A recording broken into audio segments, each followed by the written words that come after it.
नमस्कार, स्वराज एक्सप्रेस में एक बार फिर से आपका स्वागत है। मैं हूं आपके साथ ऋषभ सोनी और आज बात करेंगे नो क्राइम की। यूपी को क्लीन करने यानी कि अपराध मुक्त प्रदेश बनाने के लिए सरकार तमाम तरीके के प्रयास कर रही है। इसी को लेकर सरकार का क्या है प्लान, देखिए इस रिपोर्ट में। इस चौराहे पर करेगा अपराध, अगले चौराहे पर हो जाएगा ढेर, ऐसा कहना है सीएम योगी आदित्यनाथ का। जी हाँ, कानपुर में एक कार्यक्रम में सीएम योगी आदित्यनाथ ने कहा कि कानपुर समेत 18 शहरों को सेफ सिटी बनाने के कार्यक्रम को आगे बढ़ाया जा रहा है। इसका परिवर्तन व्यापक रूप से देखने को मिल रहा है। यही नहीं, आम जनमानस की सुविधाओं को देखते हुए शहरों को स्मार्ट सिटी के रूप में विकसित किया जा रहा है। वहीं निवेशकों के परिश्रम और पुरुषार्थ से शहर स्मार्ट हो रहे हैं। इस दौरान समारोह में कानपुर मेयर प्रमिला पांडे ने कहा कि प्रदेश में पहले भी कई सीएम आए हैं, लेकिन जो भय रहित माहौल प्रदेश में है वो सिर्फ योगी की वजह से है। अपराध पर सीएम योगी ने चेताते हुए कहा कि अब कोई भी समाज विरोध तत्व अपराध करने की हिम्मत नहीं कर रही है। यदि किसी ने किसी चौराहे पर शरारत की तो अगले चौराहे पर भागने से पहले ही पुलिस उसको ढेर कर चुकी होगी, क्योंकि उसकी तस्वीरें चौराहे पर लगे सीसीटीवी कैमरों में कैद हो चुकी होंगी। रक्षा के क्षेत्र में आत्मनिर्भरता के लक्ष्य को प्राप्त करने का केंद्र बिंदु एक बार फिर से कानपुर बनेगा। इसके लिए सरकार पूरी प्रतिबद्धता के साथ कार्य कर रही है।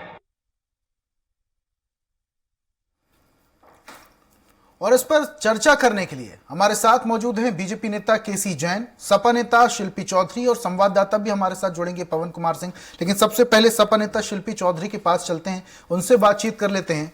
शिल्पी जी, उत्तर प्रदेश में जैसे दावे और वादे किए गए थे, क्राइम को बिल्कुल घटा दिया जाएगा, अपराध जीरो पे ले आया जाएगा, जो क्राइम है उसका ग्राफ पूरा नीचे कर दिया जाएगा। लेकिन अगर जमीनी हकीकत की बात करें तो ज्यादा बेहतर आप समझ सकते हैं। हालांकि कुछ क्राइम रेट कम हुआ है बुलडोजर चलने के बाद। क्या लगता है आपको? देखिए, माफ करिएगा, मुझे हंसी आ गई आपकी बात पर। हंसना नहीं चाहिए था, क्योंकि अपराध की बात है, बहुत गंभीर विषय है और उत्तर प्रदेश की जनता जानती है। हम अगर कुछ कहेंगे तो कहा जाएगा कि ये तो विपक्ष है, और कहा जाएगा कि अरे ये तो इनकी सरकार में ऐसा होता था और वैसा होता था, और फिर तीसरी बात कही जाएगी कि अगर सब कुछ अच्छा नहीं होता तो सरकार हमें दोबारा नहीं लाती। तो आपको मैं बता दूं, माननीय योगी आदित्यनाथ जी के ही शासनकाल में उत्तर प्रदेश को विश्व में बलात्कार की राजधानी होने का गौरव मिला है। उन्नाव में इनके यहाँ प्रथम शासनकाल में इनके उन्नाव को बलात्कार की राजधानी, जहाँ 6 महीने में 850 बलात्कार हुए, इसका गौरव प्राप्त हुआ। ये भी एक अतुलनीय काम है माननीय जी का। और ये तबका शिल्पी जी किसने दिया? सपा नेता शिल्पी चौधरी ने? बिल्कुल नहीं, बिल्कुल नहीं, एनसीआरबी के डेटा ने दिया। शिल्पी चौधरी क्या चीज है? शिल्पी चौधरी तो वैसे भी आप कहते हैं कि लड़ाई झगड़ा करने वाली पार्टी से आती, शिल्पी चौधरी क्यों देगी? मैं कोई आधिकारिक सूत्र नहीं हूँ, एनसीआरबी के डेटा हैं। ठीक है, 850 बलात्कार 6 महीने में, राजधानी से 60 किलोमीटर दूर उन्नाव रेप कैपिटल बन चुका था। ठीक है, अभी भी बलात्कारों की स्थिति जस की तस है। चाहे आगरा के हाईवे पे लड़की निर्वस्त्र दौड़ रही हो, चाहे सूटकेस में लड़कियां मिल रही हो, सब कुछ। व्यापारियों की हत्याएं पहले कार्यकाल से लेके अब तक जस की तस हैं। हाँ, अगर आप कहते हैं कि बहुत नीचे हो गया, आपने क्या क्राइम रेट कम किया? आपने 6500 एनकाउंटर्स किए, जिसमें से मात्र 642 अपराधी थे। बाकियों को आपने शिकार किया भय पैदा करने के लिए। और बुलडोजर मैं बता दूं, कुल और कुल सिर्फ और सिर्फ समाजवादी पार्टी के लोगों के ऊपर चलाए गए, उनके कार्यकर्ताओं के ऊपर, उनके नेताओं के ऊपर। कोई माफिया किसी के ऊपर चला हो तो हो सकता है आप मुझे दीजिए, मैं अपडेट कर लूंगी अपने आप को। तो जो मुख्यमंत्री महोदय कह रहे हैं कि सब छोड़ करके भाग गए, अभी कानपुर में एक छात्र की हत्या हुई है, रोनेल की। उससे पहले गुप्ता व्यापारी जो कानपुर के रहने वाले थे, मनीष गुप्ता, और गोरखपुर में जिनकी मुख्यमंत्री जी के क्षेत्र में जिनकी हत्या हुई, और पुलिस वालों ने पीट पीट के हत्या की। तो ऐसे में मुख्यमंत्री महोदय जब अपराध को लेकर ऐसी बातें कहते हैं तो बात नहीं समझ में आती। और मैं सुन रही थी अभी आपकी जो चल रहा था, पट्टी चल रही थी जो भी, उसमें कानपुर की मेयर महोदया थी श्रीमती पांडे जी। श्रीमती पांडे जी से पूछिएगा कि जो उनके राइफल लहराते हुए वीडियो चलते हैं सोशल मीडिया पे, क्या वो अपराध की श्रेणी में नहीं आते हैं? एक शहर की प्रतिनिधित्व करती हुई जो महिला है, मेयर का पद है, ठीक है शिल्पी जी, आपके पास वापस से आएंगे, आपकी और भी बातें सुनेंगे। मेरी बात हो जाने दीजिए, मेरी बात हो जाने दीजिए, मेरी बात भी तो आपके जरिए लोगों के बीच में जाए। ठीक है, सोशल मीडिया पे थोड़ा सा समय की बाध्यता है, जल्दी सवाल बहुत सारे हैं मेरे पास और जवाब देने वाले बहुत कम हैं, इसलिए जल्दी से अपनी बात को रखिए क्योंकि और भी मेहमानों को मुझे समय देना है। राइफल फहराते हुए इनकी मेयर प्रमिला पांडे जी क्यों अपने वीडियो रिलीज करती है सोशल मीडिया पे? क्या ये अपराध की श्रेणी में नहीं आता? और योगी जी उन पे क्या कार्रवाई करेंगे? ठीक है, केसी जैन जी हमारे साथ जुड़े हुए बीजेपी से। केसी जी, उत्तर प्रदेश को अपराध का गढ़ बना दिया है, ऐसा क्यों? देखिए, अपराध का गढ़ है या नहीं है, ये किसी एक व्यक्ति के कहने से उत्तर प्रदेश की 23 करोड़ जो जनता है, 24 करोड़ जनता है, आबादी है, उसके विचार नहीं मान लिए जाएंगे। उत्तर प्रदेश की इस 24 करोड़ जनता ने अभी 2022 के इलेक्शन के परिणाम के द्वारा यह बता दिया है कि उत्तर प्रदेश में लॉ एंड ऑर्डर मेंटेन है या फिर उत्तर प्रदेश में जैसे पिछली सरकारों में गुंडा राज चलता था वैसे गुंडा राज कायम है। अभी बहन शिल्पी जी सवाल खड़ा कर रही थी, मैं सुन रहा था कि उत्तर प्रदेश में तमाम सारे अपराध हो रहे हैं, फला अपराध कर रहे हैं, फला अपराध कर रहे हैं। तो अभी और इनकाउंटर का भी इन्होंने जिक्र किया। जब 2022 के इलेक्शन आए तो दो चीजों को आधार बनाया समाजवादी पार्टी ने, एक इनकाउंटर और दूसरा बुलडोजर। और बुलडोजर और इनकाउंटर इसकी चर्चा समाजवादी पार्टी के बहन यहां पर कर रही हैं। इन्हीं को आधार बना करके अखिलेश यादव जी चुनाव मैदान में उतरे और उसका क्या चुनाव परिणाम हुआ ये सबके सामने। तो अगर 35 साल के बाद कोई पार्टी रिपीट हुई उत्तर प्रदेश में, ज्यादातर तो पार्टी चेंज होती रही, किसी और पार्टी को फिर किसी और पार्टी को जनता सत्ता में बैठाती। लेकिन अगर गुंडा राज है तो क्या जनता गुंडा राज को पसंद करती? तो जनता ने फिर से एक बार माननीय योगी आदित्यनाथ जी की सरकार को फिर से बैठाया। और एक चीज है कि किस तरीके से अपहरण होते थे उत्तर प्रदेश में, अपहरण का व्यापार होता था, किस तरीके से किडनैपिंग होती थी, व्यापारी किस तरीके से डरा सहमा रहता था, ये सब किसी से छुपा हुआ नहीं है। ऐसा कोई मंथ नहीं होता था, जनवरी फरवरी मार्च पूरे 5 की 5 साल पेपर उठा के पढ़िए, 2-4 अपहरण, बड़े अपहरण हर महीने होते थे, वो सारे की सारे गायब हो गए। और रही बात लूट डकैती बलात्कार की, तो बिल्कुल जो दुर्दांत अपराधी थे, देखिए समाजवादी पार्टी दो तरीके की विचारधारा लेकर के साथ में चलती है। एक तरफ कहती है इनकाउंटर नहीं होना चाहिए, एक तरफ कहती है बुलडोजर नहीं चलना चाहिए, एक तरफ कहती है अपराधियों को जेल मत भेजिए, फिर ये कहती है कि नहीं अपराध खत्म होना चाहिए। फिर समाजवादी पार्टी ये भी कहती है कि जीरो टॉलरेंस और जीरो क्राइम कभी हो ही नहीं सकता है। ये समाजवादी पार्टी के कई सारे प्रवक्ताओं के बयान है, कई सारे बड़े नेताओं के बयान है, मंचों से बयान है कि ये भारतीय जनता पार्टी जो ये कह रही है कि जीरो क्राइम जीरो टॉलरेंस अपराध पे, ये फर्जी बातें। तो जिनकी मानसिकता, जिनके अंदर दृढ़ इच्छा शक्ति नहीं है, जो ऐसे विचार ही नहीं ला सकते हैं कि अपराध को खत्म किया जा सकता है या अपराध के प्रति जीरो टॉलरेंस की नीति हो सकती है, कम से कम अपराध खत्म हो ना हो, लेकिन आपके द्वारा छूट तो ना हो अपराधों पे, जीरो टॉलरेंस की तो नीति हो आपकी। आप नीति और नियम बनाने में ही पक्के नहीं है।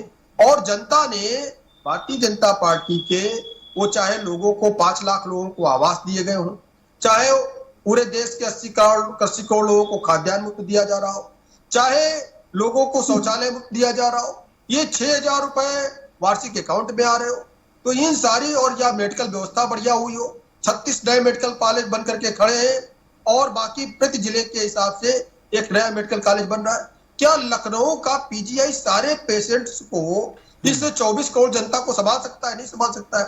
फिर इस पे कोई विचार अभी तक क्यों नहीं हुआ, कोई काम क्यों नहीं हुआ अभी तक? अगर उत्तर प्रदेश के मुख्यमंत्री माननीय योगी आदित्यनाथ जी उस पर काम कर रहे हैं तो समस्या किस बात की है? जाहिर सी बात है कोई समस्या नहीं, जनता उस पर मोहर लगाएगी और जनता ने फिर से एक बार भारतीय जनता पार्टी को चुना। उसके बाद एमएलसी के इलेक्शन हुए, एमएलसी के इलेक्शन में भी समाजवादी पार्टी को एक भी सीट नहीं जीत सके, वो एक भी सीट नहीं जीत सके एमएलसी इलेक्शन में। लोकसभा के उपचुनाव हुए, चाहे जो इनका पूरा की पूरा लंबे समय तक जिसपे इनका कब्जा रहा, आजमगढ़ और रामपुर, अखिलेश यादव जी ने जो स्वयं सीट छोड़ी है, उसमें भी भारतीय जनता पार्टी ने जीत हासिल की।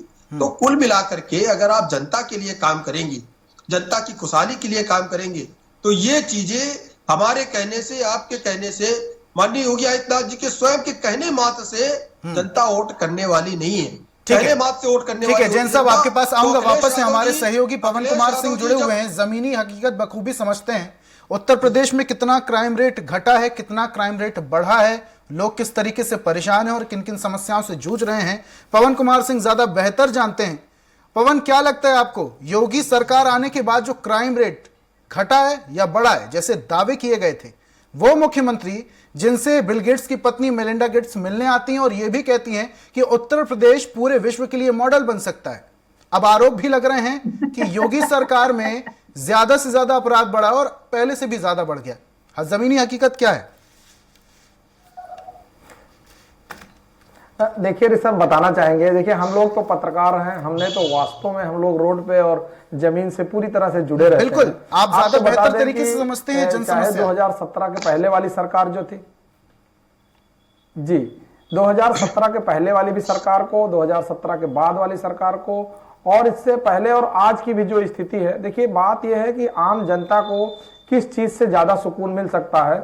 बात सरकार चाहे कोई बनाए, समाजवादी पार्टी बनाए, बीजेपी बनाए, लेकिन एक बात तो साफ है कि जो संगठित अपराध होते थे, जिनसे लोग वास्तव में भयभीत होते थे, बहुत सारे ऐसे एरिया हैं जहां पे अगर आप देखना चाहेंगे तो वो हकीकत सामने आएगी। सबसे बड़ी बात मैं आपको बता दूं कि 2017 के पहले बहुत सारे प्रोटेस्ट होते रहे, जिसमें लाठीचार्ज होता रहा है। आए दिन महीने में 2 से 3 बार ऐसा कुछ न कुछ जरूर होता था, जिसमें चाहे वो बीजेपी के लोग कहीं ना कहीं से आंदोलन पे करते थे, रोड पे आते थे, या कहीं ना कहीं से ये चीज 2017 के बाद आंदोलन चाहे समाजवादी पार्टी नहीं कर रही है या अपराध घटे हैं, ये बात तो शिल्पी जी बताएंगी, लेकिन बहुत सारी ऐसी चीजें हैं कि जो वो चीज सामने आ ही नहीं रही। तो सबसे बड़ी बात ये हम कहना चाहेंगे कि जमीन में ये स्थिति है, जमीनी हकीकत है कि अपराध की स्थिति बेहतर दोनों लोग समझ सकते हैं, चाहे भारतीय जनता पार्टी हो चाहे समाजवादी पार्टी। लेकिन सबसे बड़ी बात आपको बता दें कि जो संगठित अपराध होते थे, जो कुछ बड़े लेवल के जो पूरी तरह से सुनियोजित ढंग से किए जाते थे, उन सभी चीजों में शायद कमी आई है। बात सरकार की नहीं है कि बीजेपी आज कर रही है, क्योंकि ये बात कोई भी करता, कोई भी काम करता तो उससे जनता को बिल्कुल राहत मिलती और उससे सभी लोगों को आराम मिलता। क्योंकि सबसे बड़ा बात बताएं ऋषभ कि ये समाज जो है एक ऐसा तालाब है जिसमें सभी लोग रहते हैं, हर व्यक्ति समाज से जुड़ा हुआ है, किसी पार्टी का हो, किसी व्यक्ति का हो, किसी समुदाय का हो, उसमें अगर कोई भी चीज होगी, चाहे अच्छी होगी बुरी होगी, उससे सभी लोग लाभान्वित होंगे और सभी लोग प्रभावित होंगे। तो सबसे बड़ी बात है कि वो सामने बिल्कुल दिख रहा है और उसको देखा जा सकता है। जी ऋषभ। ठीक है, शिल्पी जी क्या कहेंगी आप इस बारे में? क्राइम रेट कहीं ना कहीं घटा जरूर है।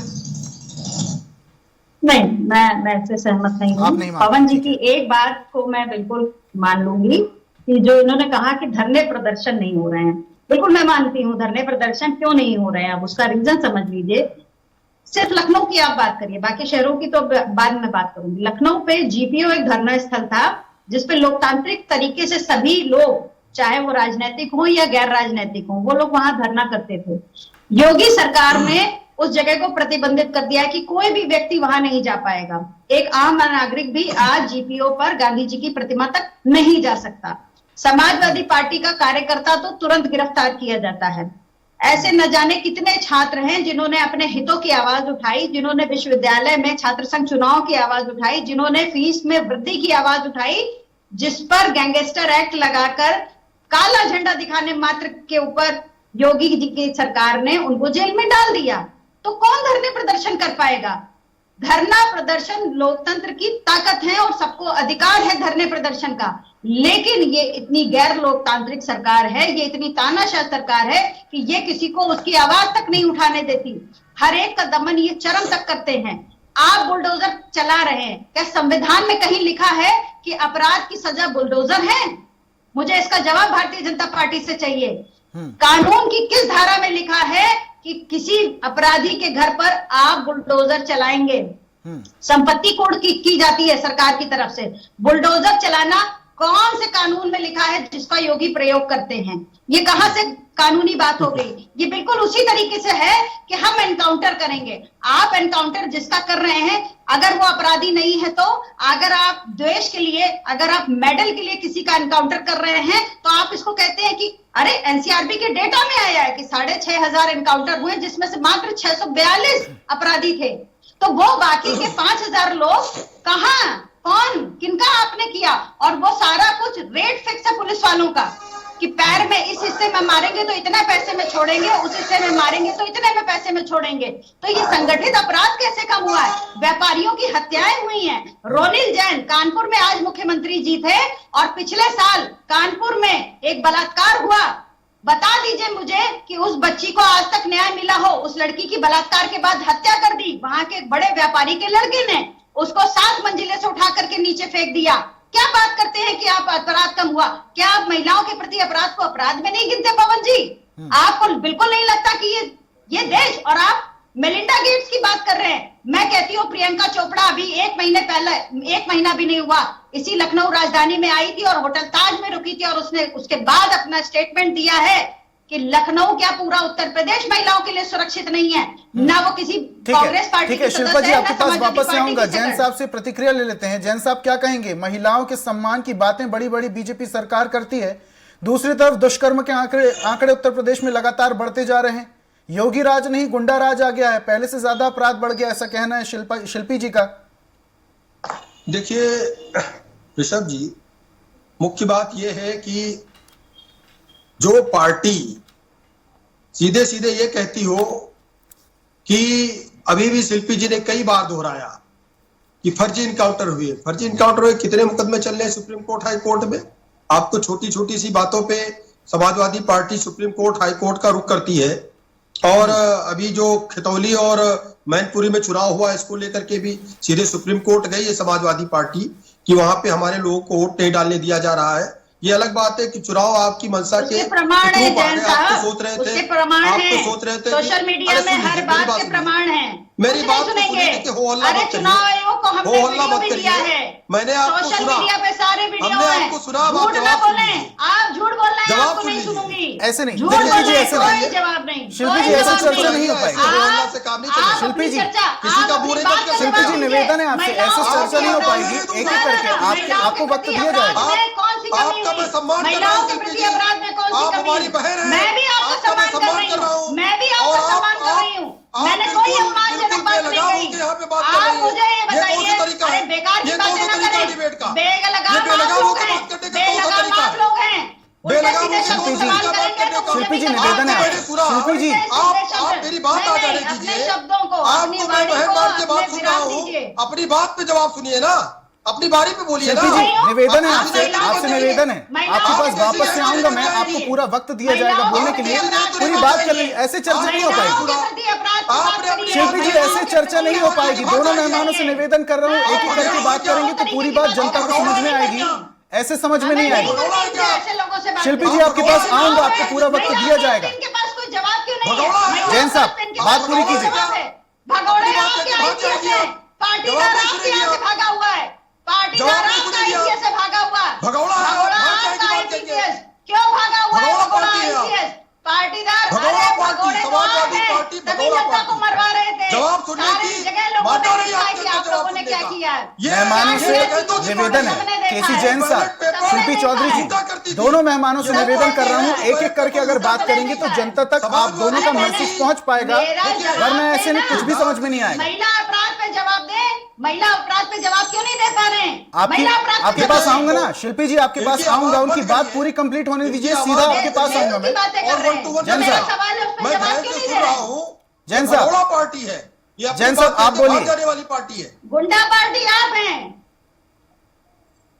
जैन साहब अपनी बात कंप्लीट कीजिए, उसके बाद शिल्पी जी से बातचीत करेंगे जी। और मुद्दे पे आइए। से निवेदन है, शिल्पी बहन से निवेदन है, अपनी बारी पे बोले और सवाल करे तो उसका जवाब आने दे।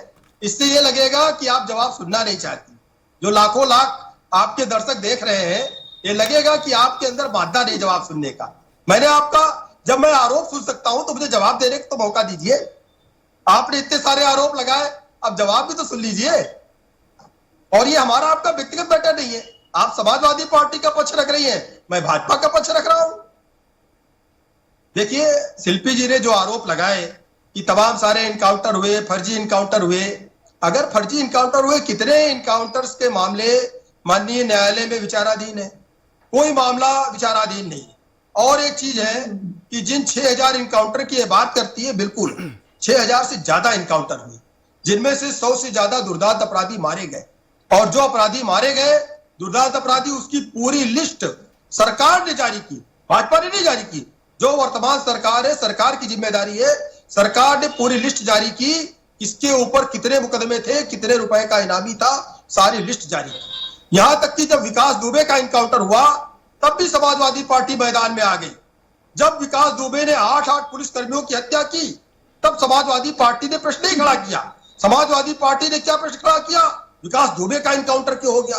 और 8 पुलिसकर्मी जो मारे गए, उसमें से 4 ब्राह्मण थे। 4 ब्राह्मण थे जिनकी हत्या विकास दुबे ने की, लेकिन वो ब्राह्मण नहीं थे। एक अपराधी है, वो ब्राह्मण है, ब्राह्मण की हत्या कर दी भारतीय जनता पार्टी ने। इस तरीके की खोखली बातें समाजवादी पार्टी ने की और खूब इसका प्रचार प्रसार किया, लेकिन परिणाम क्या हुआ?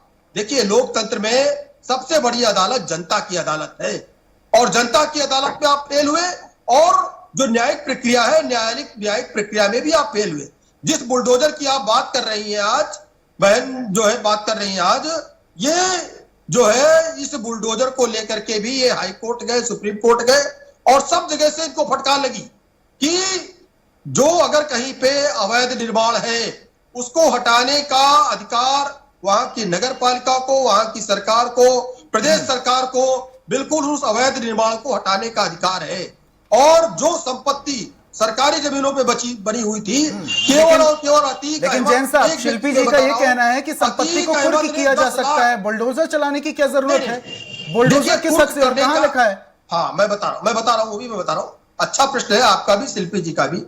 देखिए, जो सरकारी जमीन है, सरकारी जमीन जो खाली पड़ी हुई है, और उस खाली जमीन पे किसी अपराधी ने अपने रसूख के बल पर और पिछली पार्टियों की सय के बल पर, सरकार में समाजवादी पार्टी थी, उसकी सय पर अगर आपने एक बड़ी सी इमारत खड़ी कर ली है, तो उसको कुर्क करके सरकार क्या करेगी? सरकार को तो वहां हॉस्पिटल बनवाना है, सरकार को तो वहां पे पार्क बनवाना है, और आपने बना रखा है वहां पे अपार्टमेंट 5 मंजिला।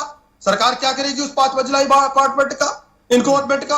अगर इंक्रोचमेंट है तो बुलडोजर ही चलेगा ना इंक्रोचमेंट पे। ठीक है जैन साहब, ठीक है जैन साहब, वापस आऊंगा आपके पास। शिल्पी जी की ओर बढ़ता हूं। शिल्पी जी क्या कहेंगे? अपराधियों पर बुलडोजर चल रहा है, उनकी संपत्तियों को, अवैध संपत्ति को कुर्क किए बगैर बुलडोजर चलाया जाता है, तो समस्या क्या है? किसी ना किसी तरीके से अपराधियों पर अंकुश करना ही तो लक्ष्य है। अपराधियों पर अप्लाई करने के लिए संवैधानिक प्रावधान है। मेरा भारतीय जनता पार्टी के जैन साहब से सिर्फ इतना पूछना है, बहुत सारी इन्होंने बातें करी, सुप्रीम कोर्ट और हाई कोर्ट से समाजवादी पार्टी को फटकार लगी और समाजवादी पार्टी बुलडोजर के खिलाफ कोर्ट में गई। अपनी जानकारी अपडेट करिए, मेरी जानकारी में ऐसी कोई बात नहीं है। दूसरी बात, हम आज भी नहीं, आपकी फिजूल अफवाहों पे हम कुछ नहीं पता करते। संवैधानिक तरीके पे, संवैधानिक मूल्यों पे समाजवादी पार्टी तब भी चलती थी, आज भी चलेगी।